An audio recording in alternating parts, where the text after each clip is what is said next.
তোর দহনের অগ্নিশিখা লেখিকা জোনায়া জিনু পর্ব ৩৬। তারাকুঞ্জে খুশির আমেজে শেষ নেই। পুরো বাড়ি জুড়ে যেন এক আনন্দের মেলা বইছে। তার পুরোটা কেন্দ্র করে রয়েছে শুধুমাত্র তৌহিদ খান ও তানিয়া বেগম। ছোটদের আনন্দ দেখে কে তাদের রোমিও বিয়ে করবে আর তারা নিজেরা সেই বিয়ে করাবে, ভাবতেই তাদের খুশিতে মরে যাওয়ার মতো অবস্থা। হামিদ খান সহ বাড়ির সকল বড়রা মিলে ঠিক করেছে আগামী ২০ দিন পর ১৮ই এপ্রিলে গায়ে হলুদ আর ১৯ তারিখ বিয়েটা হবে। আর বাদবাকি মেহেদি যা যা রিসিপশন আছে তা ছোটদের অনুযায়ী হবে। এত দেরি তারা কখনোই করতো না। চাইলে আরও আগে দিন ঠিক করতে পারত, কিন্তু খানবাড়ির ছোট ছেলের বিয়ে বলে কথা, পুরো শহরকে জানান দিয়ে যে বিয়ে দিতে হবে তার। কথা স্বয়ং হামিদ খানের। তিনি চান ছোট ভাইয়ের বিয়ে তিনি ধুমধাম করে দেবেন। সেই অনুযায়ী বিয়েটা ২০ দিন পিছিয়ে ফেলানো হয়েছে। রাতে শাহনাজ বেগম ও তানিয়া বেগম খাওয়া দাওয়া করে খানবাড়ির সকল সদস্যর কাছ থেকে বিদায় নিয়ে বাসায় চলে যায়। যদিও অনেকবার শারমিন বেগম সহ বাকি দুই বউ তাদের থাকবার কথা বলেছেন, কিন্তু শাহনাজ বেগম ও তানিয়া বেগম থাকতে নারাজ হন। কিন্তু তারা চলে গেলেও তিথিকে শারমিন বেগম যেতে দেয় না। তাকে এক প্রকার জোর করে তারাকুঞ্জে রেখে দেওয়া হয়। পাশাপাশি তারার সব ফ্রেন্ডরাও থেকে যায় আজ রাত তারাকুঞ্জে। রাত ১০টা। তারা তুর্যের রুমের সামনে। সে কখন থেকে পায়চারি করছে তুর্যের রুমে যাবে বলে, কিন্তু সাহসী পাচ্ছে না। তুর্য ভাই তাকে কিছু বলে কিংবা ধরে যদি মারে তখন, কিন্তু তুর্য ভাই যে তার সাথে কথা বলছে না সেটাও সে মানতে পারছে না। বড্ড কষ্ট হচ্ছে তার, যেন নিঃশ্বাস বন্ধ হয়ে আসছে। তুর্য ভাইয়ের কথাই যেন তার শ্বাস তলে বলে তার মনে, তাই যে সে সহ্য করতে পারছে না তুর্য ভাইয়ের এই দূরত্ব। তারা এবার পায়চারি বন্ধ করে স্থির হয়ে দাঁড়ায়, বুক ভরে শ্বাস নেয়, সাহস জোগায় নিজেকে। দীর্ঘ নিঃশ্বাস ফেলে নিজেকে বাহবা দিয়ে বলে ওঠে, কিচ্ছু হবে না তারা, তুই যা, তুর্য ভাই তোর কিচ্ছু করবে না। বলে নিজেকে সাহস জোগায়। অনেক ভেবে এবার ফুস করে নিঃশ্বাস ফেলে পা বাড়ায় তুর্যের রুমের দিকে। দরজা আগে থেকে খোলা ছিল, তবে চাপানো ছিল কিছুটা। তারা দরজাটা হালকা ফাঁকা করে মাথা ঢোকায় চোরের মতো। আশেপাশে তাকায়, কিন্তু কারো দেখা পায় না। তারা তুর্যকে না দেখে এবার পুরোপুরি রুমে প্রবেশ করে। চারপাশে চোখ বুলিয়েও যখন তুর্যের দেখা মেলে না, তখন তারা ভ্রুকুচকে বলে ওঠে, কি ব্যাপার, তুর্য ভাই গেল কই? তারা বলেই ফের আশপাশে দেখতে থাকে। হুট করে চোখ আটকে যায় বেলকনির দিকে। মেরুন কালারের টি শার্ট পরা পুরুষটির ওপর রেলিংয়ের সাথে হেলান দিয়ে মুখ দিয়ে ধোয়া উঠছে, মনে হচ্ছে সিগারেট খাচ্ছে। রাতের আকাশটা আজ ঘন নীলচে কালো, মাঝে মাঝে দু একটা তারা জ্বলছিল অনিয়মিত ছন্দে। বাতাসে হালকা শীতলতা নিঃশব্দে বইছে। চারিদিকে নিস্তব্ধতা মাঝে মাঝে ভাঙছে কোনো এক দূরের কুকুরের ডেকে ওঠায়।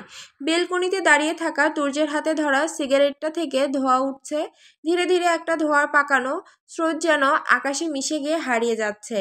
রেলিংয়ের সাথে হেলান দিয়ে দাঁড়িয়ে থাকা তুর্য ভাই মেরুন রঙের টি শার্টটিতে যেন অতুলনীয় লাগছে।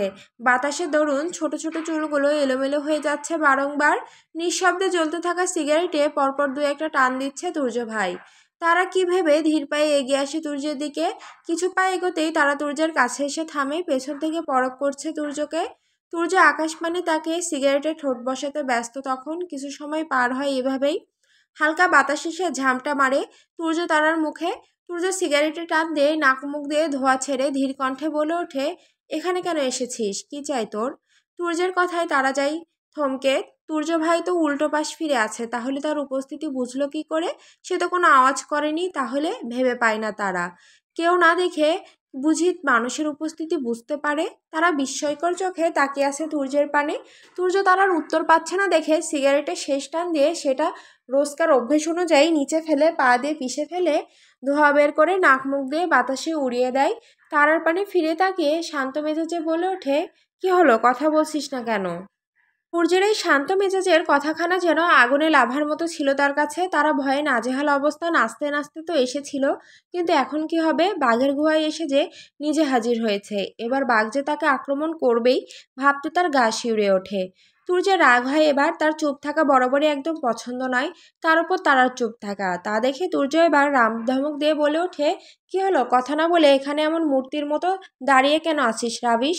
আর তুই আমার ঘরে কেন এসেছিস শুনি? সূর্যের ধমকে আঁতকে ওঠে তারা। ভয়ে কাঁপা কাঁপা কণ্ঠে বলে ওঠে, আমি আপনার সাথে কথা বলতে এসেছিলাম তুর্য ভাই। তারার কথায় তুর্য ভ্রুকুচকে থমকে কণ্ঠে বলে ওঠে, কি কথা? তারা এবার ভয়ার্ত চোখে তুর্যের পানে তাকায়। তুর্যকে দেখে রীতিমতো তার হাত পা ভয়ে কাঁপছে বলতে গেলে। সে কাঁপা কাঁপা কণ্ঠে বলে ওঠে, তুর্য ভাই, কাল রাতের জন্য সরি। রেগে যায় তুর্য। এতক্ষণের রাগ যেন কিছুই ছিল না, কিন্তু এবার তারার কথা শুনে বড্ড বেশি বিরক্ত ও রাগ হয়। এক কথা শুনতে শুনতে মেজাজ গরম হয় তার। তুর্য তেড়ে এসে তারা দুগাল চেপে ধরে দাঁতে দাঁত চেপে বলে ওঠে, একবার বললে তোর কানে ঢোকে না কথা? তোকে বলেছি না এ বিষয়ে আমি কোনো কথা বলতে চাই না, তাহলে আবার কেন এসেছিস সেখানে? তারা ব্যথায় কুকিয়ে ওঠে, যেন গালের মাংস দেবে, আঙুল ভেতরে চলে যাচ্ছে। তুর্য এমনভাবে ধরেছে, তারা ব্যথায় কুকিয়ে বলে ওঠে, শুধু তুর্য ভাই আমার লাগছে। কর্ণপাত হয় না তুর্যের, সে রেগে আরও চেপে ধরে গাল। তারা এবার না পেরে ব্যথায় কেঁদে ওঠে। তা দেখে পাষাণ তুর্যের কিছুটা হলেও যেন মন গলে। তুর্য তারার গাল থেকে হাত সরিয়ে নেয়। তারা ছাড়া পেতেই তার গালে হাত দেয়। চোখ দিয়ে এখনো পানি গড়িয়ে পড়ছে। তুর্যের পেছন দিকে ফিরে জোরে জোরে নিঃশ্বাস ফেলে রাগ দমানোর জন্য, কিন্তু হয় না। তুর্য সেভাবেই দাঁড়িয়ে থেকে হিসিয়ে বলে ওঠে, এখনই আমার রুম থেকে বের হ। তুর্যের কথায় তারা বিন্দু পরিমাণ নড়ে না, সেখানেই দাঁড়িয়ে থেকে কাঁদতে থাকে। তা দেখে আরও মেজাজ বিগড়ে যায় তুর্যের। তুর্য এবার পেছন ফিরে হুঙ্কার দিয়ে বলে ওঠে, কি হলো, কানে যায় না তোর? এখানে দাঁড়িয়ে কেন আছিস? তোকে আমার রুম থেকে বেরিয়ে যেতে বলেছি। তুর্যের ধমকে কেঁপে ওঠে তারা, ছলছল চোখে তাকায় তুর্যের পানে। তুর্যের রাগ দেখে তারা আর এক মুহূর্ত সেখানে দাঁড়ায় না, কাঁদতে কাঁদতে দৌড়ে চলে যায় নিজ ঘরে। তারা চলে যেতেই তুর্য ঘোড়ার রেলিংয়ে জোরে লাথি মারে, যেন রাগটা এটার উপরে পোষাচ্ছে। তুর্য কোমরে হাত দিয়ে অন্য হাত দুই আঙুলে কপাল ডলতে ডলতে বলে ওঠে, এবার তোকে হাড়ে হাড়ে অনুভব করাবো এই তুর্য কি জিনিস। এতদিন আমার ভালোবাসা দেখেছিস, এবার দেখবি আমার অবহেলা আর হিংস্রতা। তোর মনে হচ্ছে কাল রাতের জন্য তোর উপর আমি রেগে আছি।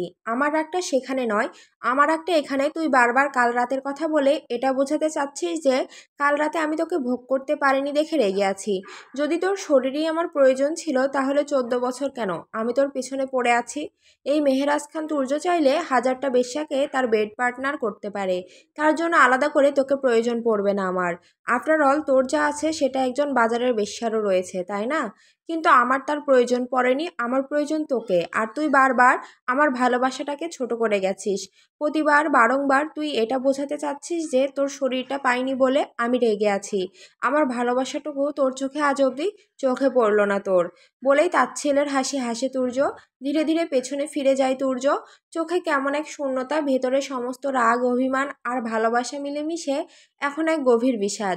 ধীরে পা বাড়িয়ে গিয়ে দাঁড়ায় রেলিংয়ের পাশে। উঁচু বারান্দা থেকে তারাকুঞ্জটা পুরোটা দেখা যাচ্ছে। ফাঁকা নিস্তব্ধ, তারাকুঞ্জের স্ট্রিম লাইটগুলো নরম আলো ফেলছে, কিন্তু তাতে তার চোখে কোনো উজ্জ্বলতা নেই। চারপাশে অসহ্য রকমের নীরবতা, কোনো কোনো কিছুর শব্দ নেই, নেই কোনো মানুষের কোলাহল। একমাত্র তুর্যের নিঃশ্বাসের ভারী শব্দই ভাঙছে সেই নিস্তব্ধতা। সে রেলিং ধরে দাঁড়িয়ে থাকে কিছুক্ষণ। ঠান্ডা লোহার ছোঁয়া গায়ে লাগলেও মনে হয় ভেতরের আগুন জ্বলছে, গলার কাছটা শক্ত হয়ে আসে। তার চোখের কোণা ভিজে ওঠে, চোখ বেয়ে গড়িয়ে পড়ে দুফোঁটা পানি। আকাশপানে তাকিয়ে বলে ওঠে, তোর প্রতি আমার ভালোবাসা যদি ভুল হয়ে থাকে, তবে আমি গর্বিত সেই ভুল বারবার করতে। তবুও যে তোকেই আমার চাই শুকতারা। অন্যদিকে তারা নিজের রুমে বালিশে মুখ গুজে কেঁদেই যাচ্ছে। তখন থেকে তুর্যের এই দূরত্ব তাকে বিষিয়ে তুলেছে। তুর্যের এই অবহেলা সে নিতে পারছে না। তুর্য ভাই যে এতটা রেগে যাবে সেটা জানলে সে কখনোই তাকে বাধা দিত না। নিজের বোকামির জন্য এখন তার রাগ হচ্ছে। কি হতো যদি তুর্য ভাইকে বাধা না দিত? হয়তো এত কিছু হতো না। তাতেই তার কান্না পাচ্ছে, কষ্টে বুক ফেটে যাচ্ছে।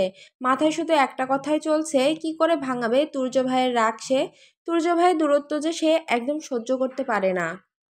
12টা, গলা শুকিয়ে কাঠ প্রায়, পানির পিপাসায় ঘুম ভেঙে যায় তিথির। শোয়া থেকে উঠে বসে শরীরটা বড্ড খারাপ লাগছে তার এখন। জ্বর এসেছে আবার, পুরো শরীর যেন ব্যথায় ছিঁড়ে যাচ্ছে। তার মাথাটাও ভার হয়ে আছে। বিকেলের দিকে শরীরটা ভালো লাগলেও এখন বড্ড খারাপ লাগছে। তিথি বেডসাইড টেবিলের দিকে তাকাতেই দেখতে পায় জগ পুরো খালি, এক ফোঁটাও পানি নেই। কিন্তু তার তো পানি খেতেই হবে, গলা শুকিয়ে কাঠ প্রায়। তিথি বিছানা ছেড়ে দাঁড়ায় খুব কষ্টে, দুর্বল শরীর নিয়ে। বিছানা ছেড়ে নেমে মেঝেতে পা রাখতেই যেন পুরো মাথা চক্কর দিয়ে ওঠে তার।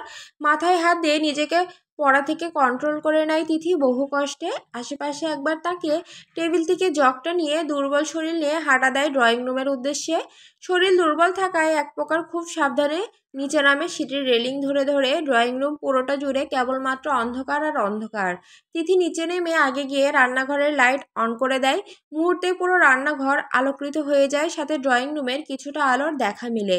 তিথি ধীর পায়ে হেঁটে গিয়ে বেসিন থেকে পানি ভরে নেয়, জগের সাথে ঢকঢক করে কিছুটা পানি খেয়েও নেয়। তবে এখন যেন শরীর চলছে না, একেবারেই থেমে গেছে। বড্ড ক্লান্ত লাগছে তার, মাথা কেমন ঘুরছে মনে হচ্ছে। তিথি তড়িঘড়ি গিয়ে ডাইনিং টেবিলের চেয়ারে গিয়ে বসে পড়ে মাথায় হাত দিয়ে জোরে জোরে শ্বাস নিচ্ছে।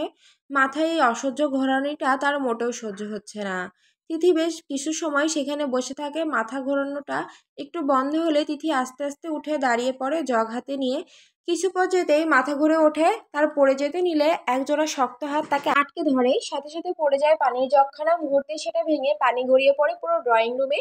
তিথি ভয়ে চোখ বন্ধ করে নেয়, তবে শরীরের স্পর্শে, কারো স্পর্শে সে অনুভব করে যে এই মুহূর্তে তার কোমর আঁকড়ে আছে। তিথি কাঁপা কাঁপা চোখে তাকায় সামনের দিকে, তাকাতেই এক মুহূর্ত যেন চমকে যায়। সেই সুদর্শন যুবকের চোখ, ঠোঁট, নাক, মুখ, চোখ মুখে আতঙ্ক। তার হয়তো ভয় পেয়ে আছে। তিথি অবাক হয়ে পুরুষটিকে দেখছে। এই পুরুষটিকে তার সারাদিন দেখার পরও যেন মন মিটবে না। আর তিথির ঠোঁটে কোনো মৃদু হাসি রেখা ফুটে, তা দেখে তার তিথিকে সোজা করে দাঁড় করিয়ে ব্যস্ত কণ্ঠে বলে ওঠে, তুমি ঠিক আছো তিথি? তাজের কণ্ঠে একরাশ দুশ্চিন্তা ছিল তার জন্য, যা শুধু তার কণ্ঠে নয়, চোখ মুখেও ভেসে উঠেছে। তা দেখে তিথি ফের মৃদু হাসে, তবে তাজের আড়ালে। তাজ তড়িঘড়ি করে তিথির কপালে হাত রেখে জ্বর চেক করে মুহূর্তেই থমকে যায়।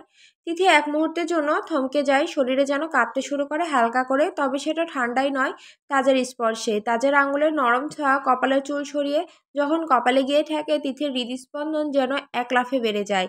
হঠাৎ এক অচেনা উষ্ণতা তার শরীরে ছড়িয়ে পড়ে। সে চোখ নামিয়ে নেয়, ঠোঁটের কোণে লুকানো হাসিটা আর লুকিয়ে রাখা যায় না।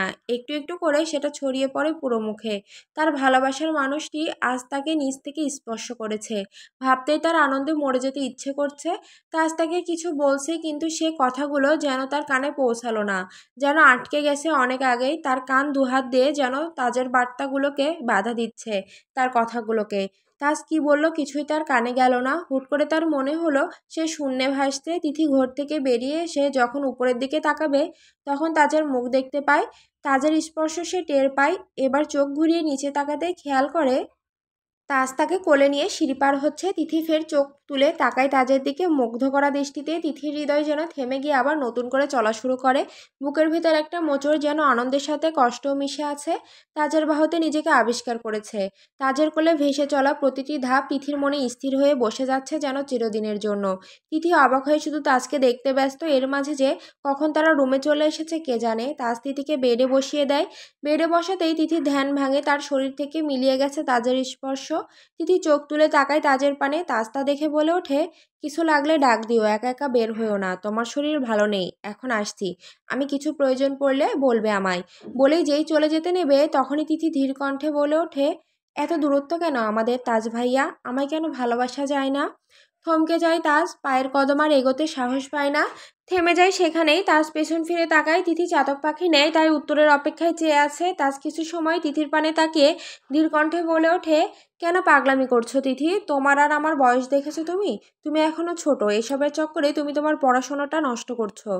এক কথা বারবার শুনতে শুনতে বিরক্ত হয় তিথি, তাই সে এবার কড়া কণ্ঠে বলে ওঠে, তারারাও কিন্তু তুর্য ভাইয়ের 9 বছরের ছোট তাজ ভাইয়া। সেখানে আমাদের তো এত গ্যাপ নেই, তাহলে আমায় কেন ভালোবাসা যায় না? বলতে পারেন, নাকি আপনি এটা বোঝাতে চাচ্ছেন আমি আপনার ফিজিক্যাল নিড ফুলফিলমেন্ট করতে পারবো না? ফিজিক্যাল নিড ফুলফিলমেন্ট করতে যেই বয়স আমার হয়েছে তাজ ভাই। বলেই থামে তিথি। তার চেয়ে আছে তিথির পানে। এই মেয়েকে সে বলে কি, আর এই মেয়ে বোঝে কি? কী সব বলে যাচ্ছে তার সামনে। তবে তাজ বিরক্ত হয় না, বরং শান্ত কণ্ঠেই বলে ওঠে, তুমি যেটা বোঝাচ্ছ সেটা নয় তিথি। তাজের কথা কেড়ে নিয়ে তিথি বলে ওঠে, হ্যাঁ আমি যেটা বুঝেছি সেটাই। না হলে আপনি আমায় বারবার কেন ছোট ছোট বলে পাশ কাটিয়ে যান? দীর্ঘ নিঃশ্বাস ফেলে তাজ সে বুঝে যায় এই মেয়ের সাথে কথা বলে পারবে না। সে যদি একটা বলে, তাহলে এই মেয়ে তাকে 10টা কথা বলে বসিয়ে রাখবে। তাজ আর কথা না বাড়িয়ে যেই চলে যাবে, তখন পেছন থেকে তিথি শান্ত কণ্ঠে বলে ওঠে, পালিয়ে যাচ্ছেন তাজ ভাইয়া? পালিয়ে গিয়ে লাভ নেই। এই জন্মে আমি আপনার পিছু ছাড়ছি না। তাজ ভাই, মৃত্যুর শেষ নিঃশ্বাস অবধি আমি আপনার পিছু ছুটব। এতে যদি আমি আপনাকে পাই বা না পাই, এতে আমার কোনো আফসোস নেই। তবে এতটুকু ভেবে তো শান্তি পাবো যে আমার ভালোবাসাটা কোনো ছেলে মানুষই নয়। আমার ভালোবাসাটা ছিল এক আকাশ পরিমাণ, আর মৃত্যুর আগ অবধি সেই মানুষটিকেই চেয়ে এসেছি আমি। বলেই থামে তিথি। চোখ বেয়ে 2 ফোঁটা পানি গড়িয়ে পড়ে তার। তার যেন থমকে গেছে কিছু মুহূর্তের জন্য, তবে ঘুরে দাঁড়ায়নি তিথির পানে। তিথির চোখের পানে তার তাকানোর সাহস নেই। তাজ দীর্ঘ নিঃশ্বাস ছেড়ে এক মুহূর্ত সেখানে না দাঁড়িয়ে ধূপধাপ পা ফেলে এখান থেকে চলে যায়, এক প্রকার পালিয়ে যায় তিথির কাছ থেকে। তাজের কিছু না বলে চলে যাওয়াতে তিথির কষ্ট হয়, বুকের ভেতর যেন ছুরি আঘাত করা হচ্ছে, অসহ্য রকমের যন্ত্রণা। তিথি বেডের সাথে হেলান দিয়ে বসে চোখ বন্ধ করে নেয়। চোখ বন্ধ করতেই দুফোঁটা পানি গড়িয়ে পড়ে, বুকের ভেতরটা যেন কেউ মুঠো করে চেপে ধরেছে। নিঃশ্বাস নিতে কষ্ট হয়। তাজের পদচিহ্নগুলোর শব্দ এখনো কানে বাজে, ধূপধাপ ধূপধাপ, প্রতিটা শব্দ তার হৃদয়ের উপর এক একটা শাবলের আঘাতের মতো। তিথি চোখ বন্ধ করা অবস্থাতেই বলে ওঠে, আমার শেষ নিঃশ্বাস অবধি শুধুমাত্র আপনাকেই চাইবে তাজ। বলেই থামে তিথি, আর একটা বাক্য মুখ দিয়ে বের করে না। তা করার মতো এখন আর শক্তি নেই, শুধু নীরবে চোখের পানি ফেলে যায়। চারপাশটা নীরবতায় ঢেকে আছে, শহরের ব্যস্ত রাস্তাগুলো যেন ক্লান্ত হয়ে ঘুমিয়ে পড়েছে, কোথাও কোনো গতি নেই, নেই কোনো কোলাহল, শুধু বাতাসের শোষ শব্দ আর মাঝে মাঝে দূর থেকে ভেসে আসা কুকুরের ডাকের নাকে। রাতের নিস্তব্ধতা আরও গাঢ় হয়ে উঠেছে, আকাশ কালো মেঘে ঢাকা, মাঝে মধ্যে চাঁদের আলো একটু উঁকি দেয়, আবার হারিয়ে যায়। হালকা বৃষ্টির ফোঁটা বাইকের হেডলাইটে চকচক করে ওঠে, যেন রাতও তাদের সাথে কাঁদছে, কিংবা অনুভব করছে কিছু অসম্পূর্ণ ভালোবাসার গল্প। রাস্তার পাশে ছায়া ছায়া গাছগুলো নিয়ে পড়েছে, যেন তারাও সাক্ষী হয়ে থাকছে এই রাতে। চারপাশটা নিঃসঙ্গ হলেও বাইকে বসা দুই কপতি বাইকের পেছনে একটি মেয়ে বসা, মেয়েটির বুকের মধ্যে হঠাৎ একটা প্রশান্তি কাজ করে, তাকে ধরে রাখা হাতের উষ্ণতায়, বা পাশে থাকা মানুষটা নীরব উপস্থিতিতে। তারা ছোট্ট এক চায়ের দোকানে গিয়ে থামে। দোকানদার ঘুমিয়ে পড়লেও তারা নিজ হাতে বানিয়ে নেয় এক কাপ ধোয়া ওঠা চা। সেই চায়ের কাপে জমে থাকা উষ্ণতা, দুজনের নিঃশব্দ তাকানো আর রাতের নিস্তব্ধতা, সব মিলিয়ে একরাশ না বলা কথা যেন ভেসে বেড়ায় বাতাসে। রাত ধীরে ধীরে শেষ হয়ে আসে, পূর্ব আকাশে হালকা একটা নীলচে আলো দেখা দেয়, পাখিরা ডাকে, দূরে আজান শোনা যায়। তারা জানে এই রাতটা শেষ। রাতের সমস্ত নিস্তব্ধতা ভেঙে সকালের প্রথম আলো ধীরে ধীরে ছুঁয়ে যায় পৃথিবীকে। আকাশ এখন ফ্যাকাশে নীল, যেন রাতের অন্ধকার ধুয়ে মুছে স্নিগ্ধ এক শান্তি নামিয়ে দিয়েছে। পূর্ব দিগন্তে সূর্য উঠছে, আলো রেখায় সোনালি একটা উজ্জ্বলতায় ছাড়িয়ে পড়ছে শহরের গায়ে। হালকা কুয়াশা যেন চারপাশে একটি নরম চাদর বিছিয়ে দিয়েছে, যদিও এখন শীতকাল নয়, রাতের বৃষ্টি হবার কারণে এটা হয়েছে। গাছের পাতায় জমে থাকা রাতের বৃষ্টি পানি চিকচিক করছে, সূর্যের আলোয় চিকমিক করে ওঠে, যেন প্রকৃতি নিজেই চোখ মেলে তাকাচ্ছে নতুন দিনের দিকে। চায়ের দোকানটায় ধোয়া ওঠা প্রথম চায়ের গন্ধ ছড়িয়ে পড়ছে, পাশের গলির কাকগুলো ডেকে উঠছে, ঘুম জড়ানো শহর ধীরে ধীরে জেগে উঠছে এক অলস ভঙ্গিমায়। কিছু মানুষ ইতিমধ্যে রাস্তায়, কেউ হাঁটছে ধীরে ধীরে, কেউ নয়তো পত্রিকা কিনছে, কেউ চা হাতে দাঁড়িয়ে গভীর চিন্তায়। হাওয়া এখন ঠান্ডা হলেও তাতে একটা আশ্বাস আছে নতুন কিছু শুরু হবার। তাদের চোখে মুখে ক্লান্তি, কিন্তু সেই ক্লান্তির মধ্যে যেন লুকিয়ে একরাশ প্রশান্তি, যেন তারা এই সকালের সাক্ষী হয়ে থাকছে এক টুকরো গল্প নিয়ে, যেটা শুধুই তাদের। সূর্য একটু একটু করে উপরে উঠছে, শহর এখন পুরোপুরি জেগে ওঠেনি, তবুও সকালের হাতছানি ছুটে দিচ্ছে। এর মাঝে ঘুম ভাঙে তারার, সকাল 7টা বেজে গেছে প্রায়, ঘুম ভেঙে যায় তারার। তারা আড়মোড়া হয়ে শোয়া থেকে উঠে, কাল রাতে কান্না করতে করতে সে কখন ঘুমিয়ে পড়েছে নিজেও জানে না।